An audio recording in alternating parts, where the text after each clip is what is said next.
y por supuesto está renunciando a mejorarlo. Así de sencillo.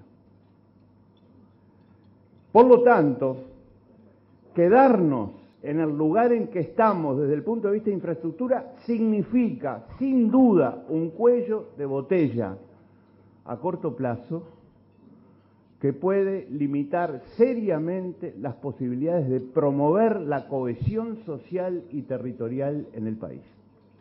Así de sencillo. Por lo tanto, hay que buscar maneras de superar la escasez del espacio fiscal disponible. Y hay una sola manera, hacerlo convocando a la participación y a la colaboración del sector privado junto con el sector público para encarar estas importantísimas tareas que el país tiene por delante.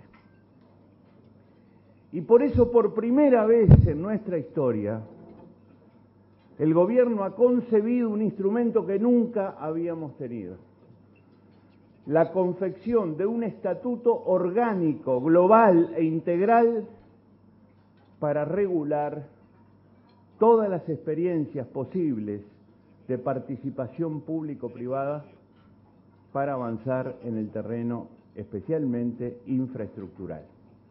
Ustedes dirán que esto no es ninguna novedad en el Uruguay. Y es cierto, desde los albores de nuestra vida institucional hubo participación público-privada. Por ejemplo, para el gas, para los tranvías, para los ferrocarriles.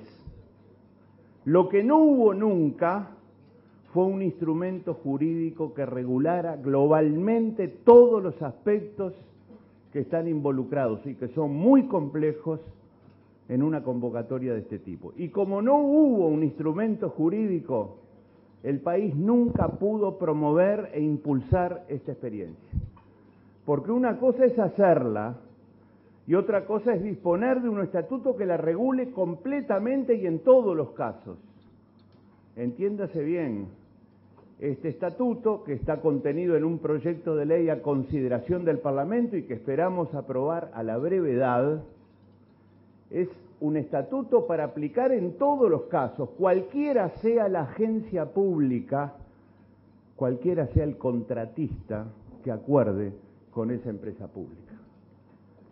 Y abarca todos los aspectos de una experiencia de este tipo: el diseño, la implementación, la ejecución, y la gran novedad también es que va a involucrar las tareas de mantenimiento de las obras a realizar.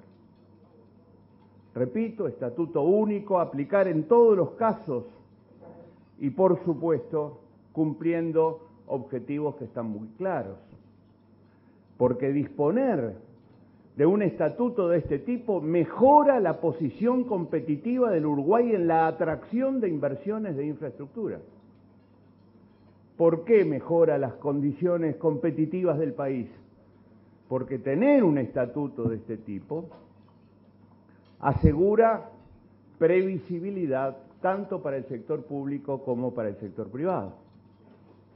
Y al mismo tiempo nos permite hacer una adecuada administración de riesgos de uno y otro. Porque los riesgos que pueda asumir un sector público no son iguales a los que puede asumir un sector privado. Y pongo algunos ejemplos. Un sector público puede administrar los riesgos provenientes de un cambio en una decisión pública, de una alteración en un cronograma parlamentario que tenga consecuencias sobre la experiencia. Un sector privado puede administrar mucho mejor que el público consecuencias o impactos que provengan de la construcción de una obra o de la disponibilidad de esa obra. Por supuesto, también riesgos que provengan de modificaciones en la demanda esperada de los productos y de los servicios a brindar por la obra construida. Creo que esto hay que acompañarlo por estudios previos que demuestren, en primer lugar, las ventajas económicas de que el sector público recorra este camino. Y al mismo tiempo estudios que demuestren que el sector privado está en condiciones de asumir estos objetivos y esta participación. A nosotros nos parece, además, que sin alterar los principios de igualdad entre los oferentes, que por supuesto tienen que regir con transparencia toda experiencia de este tipo, tenemos que aprovechar la especialización que tienen sin duda los agentes privados que puedan interesarse en experiencias de este tipo. Especialización que puede no ayudarnos a mejorar aspectos técnicos, financieros y de ejecución del proyecto. Experiencia que vamos a aprovechar en lo que se llama el proceso de diálogo competitivo. Repito, sin alterar el principio de igualdad entre los oferentes. Y este aprovechamiento nos indica que también hay que seguir lo que es una experiencia internacional en la materia. Es conveniente definir e instalar una agencia especializada en la definición y operación de experiencias de este tipo. Una agencia especializada del sector público que se ocupe profesionalmente de concebir experiencias de este tipo. Y por eso también hay que tener en cuenta esa experiencia internacional que en los países que más han evolucionado desde este punto de vista demuestra generar resultados positivos al respecto. El otro tema sobre el que quiero hacer algunas reflexiones, queridos amigos, es el tema de la justicia. La justicia encarada como resultado de una conducción política del gobierno. Empleamos, como decía hoy, diversas expresiones para referirnos a ella. A veces hablamos de equidad, a veces de igualdad de oportunidades, a veces de oportunidades equitativas al comienzo de la experiencia, y focalizamos todos los conceptos en dos expresiones muy utilizadas: distribución de la riqueza y distribución del ingreso. Y ustedes habrán visto que tanto desde filas del gobierno como desde afuera, muchas veces se dice hay que repartir mejor la riqueza. Otras veces tenemos que mejorar la distribución del ingreso. No son cosas iguales, aunque están muy vinculadas entre sí. Entonces a mí me gustaría compartir con ustedes cómo está trabajando el gobierno desde este punto de vista, a la luz de ese rumbo que definimos al principio: construcción de igualdades de derechos y capacidades en un escenario de libertad, democracia, participación y prosperidad. Para empezar, el gobierno no ha hecho foco en alterar la distribución de la riqueza acumulada hoy. Más bien ha optado por otro camino: tratar de mejorar la distribución del flujo que a su vez culmina en acumulación de riqueza, y ese flujo se llama ingreso. Esto es, estamos operando sobre la distribución del ingreso. Y el tema es cómo lo estamos haciendo. Por supuesto que si se pretende en el futuro, y ahora estamos pensando en el largo plazo, sin duda, que la riqueza esté mejor distribuida en este país, se requiere mucho tiempo de acción sobre la distribución del ingreso, pero además de mucho tiempo de acción sobre la distribución del ingreso, se requiere alterar los factores estructurales que explican la distribución del ingreso. La distribución del ingreso no se altera con medidas tributarias o transferencias monetarias. Apenas puede recibir un impacto menor desde este punto de vista. La distribución del ingreso, en su condición estructural, solo se altera mejorando las oportunidades de vida que tiene la gente, y en lo posible desde que nace, desde el origen, desde que empieza su trayectoria y su experiencia de vida. Esa es la única modalidad posible para alterar la estructura que explica la distribución del ingreso. Y por eso el gobierno trabaja en la construcción de oportunidades y dedica los mayores esfuerzos de esa construcción de oportunidades a abrirle a la gente, sobre todo a la más humilde, el acceso que hoy no tiene. Repito, no a un subsidio, no a una transferencia monetaria, sino a la mejora de la atención de su derecho y de su capacidad como ser humano. Esa es la manera de mover la distribución del ingreso desde la propia estructura. Y por eso hablamos de construcción de igualdades de derechos y capacidades, lo cual exige muchas cosas. Por supuesto, en el punto de partida, exige mejorar y profundizar lo que llamamos la matriz de protección social. Exige articular las políticas de carácter universal, aquellas aplicadas a toda la sociedad, con la imprescindible focalización en los núcleos más débiles y más vulnerables de la sociedad, a los que les queremos cambiar la vida. Y si les queremos cambiar la vida desde el origen de esa vida, no hay otra posibilidad que tener políticas especiales para ellos. Y eso significa enfocar cada vez más la matriz de protección social con la visión de derechos y no de asistencia a ciertos compatriotas, sino encarar a esos compatriotas como compatriotas que tienen derecho a recibir lo que tenemos que hacer. Naturalmente, esto supone luchar contra todo tipo de discriminaciones en el país. Discriminaciones de género, discriminaciones de generaciones, de etnias, de razas, pero además exige cuidar a los dependientes por ser niños provenientes de familias muy vulnerables, por ser adultos mayores, por ser también compatriotas con capacidades diferentes. Solo pensar que la mitad de los niños de entre 0 y 3 años nacen en el 30% de los hogares más pobres del país, y que en esa atención temprana que están necesitando entre los 0 y los 3 años se juega en gran medida su futuro en la vida,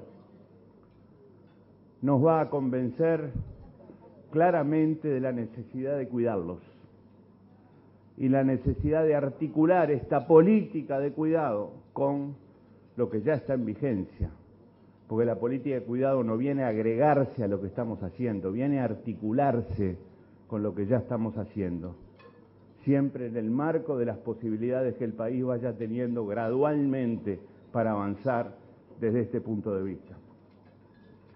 Significa tener muy claro, y lo digo brevemente porque en este mismo escenario nos hemos referido tantas veces al tema, que la educación y el conocimiento son los aspectos claves para construir estas igualdades, pero que además el proceso de enriquecimiento, de descentralización y de democratización de la cultura también son imprescindibles para recorrer este camino de justicia y de equidad que queremos recorrer.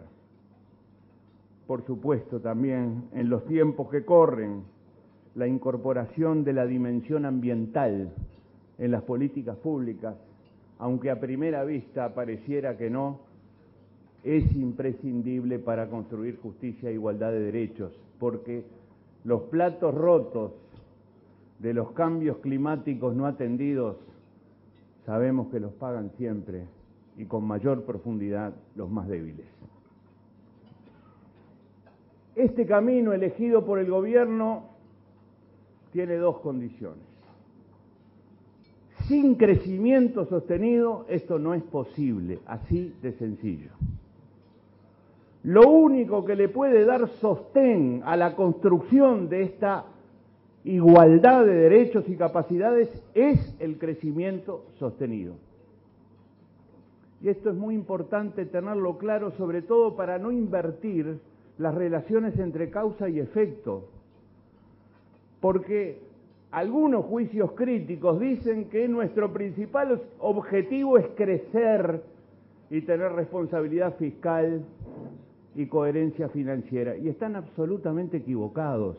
Es exactamente al revés nuestro razonamiento político.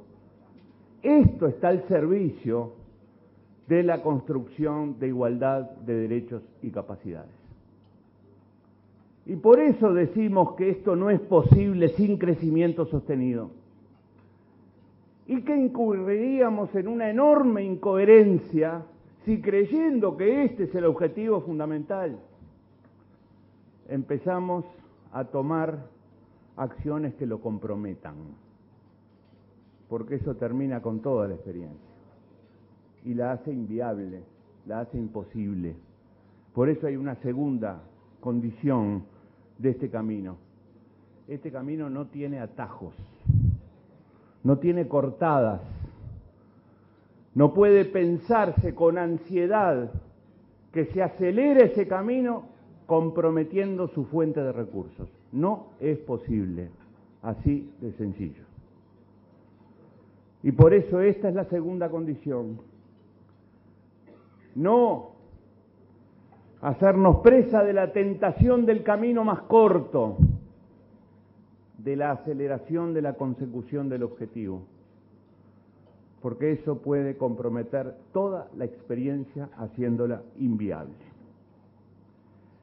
Queridos amigos, quiero terminar haciendo una reflexión breve también sobre lo que en mi modesta opinión nos está pidiendo esta etapa que estamos viviendo en el país. Y lo voy a resumir en una sola palabra. Yo creo que el país nos está pidiendo responsabilidad. Responsabilidad que tiene, como si fuera una moneda de dos caras, otra cara que es la búsqueda del equilibrio. Porque responsabilidad es tener equilibrio. Muchas veces entre opciones muy distintas. Recordemos el análisis de Max Weber hace casi un siglo, cuando confrontaba conceptualmente la ética de las convicciones y la ética de las responsabilidades. Y por supuesto en toda su reflexión nos mostraba las dificultades que hay en la opción entre una y otra. Muchas veces, estando en la oposición, y he tenido experiencia personal al respecto, uno percibe que respondiendo solo a la ética de las convicciones puede tener mayor rédito electoral y opta por caminos equivocados. En el gobierno, el encuentro de ese equilibrio es también muy difícil, porque en el gobierno hay que ser conscientes de que nuestra principal responsabilidad es ante la gente, ante el pueblo uruguayo, ante ese pueblo con el que comprometimos transformaciones por las que votó ese pueblo llevándonos al gobierno. Y esa es nuestra principal responsabilidad. Y esa responsabilidad ante la gente no nos puede hacer caer en la confusión que muchas veces tenemos creyendo que el concepto de responsabilidad es un concepto conservador. Entonces uno dice, seamos responsables y está convocando a la conservación, a retardar los cambios. Y no hay confusión más peligrosa que esa. Responsabilidad ante el pueblo es responsabilidad por los cambios que hemos comprometido, no por retardarlos, por hacerlos. Y por eso, este concepto de responsabilidad nos tiene que llevar a los gobernantes a ubicarnos con equilibrio entre lo que debe ser el diálogo, la tolerancia, la negociación, la búsqueda de acuerdos y el ejercicio de la autoridad.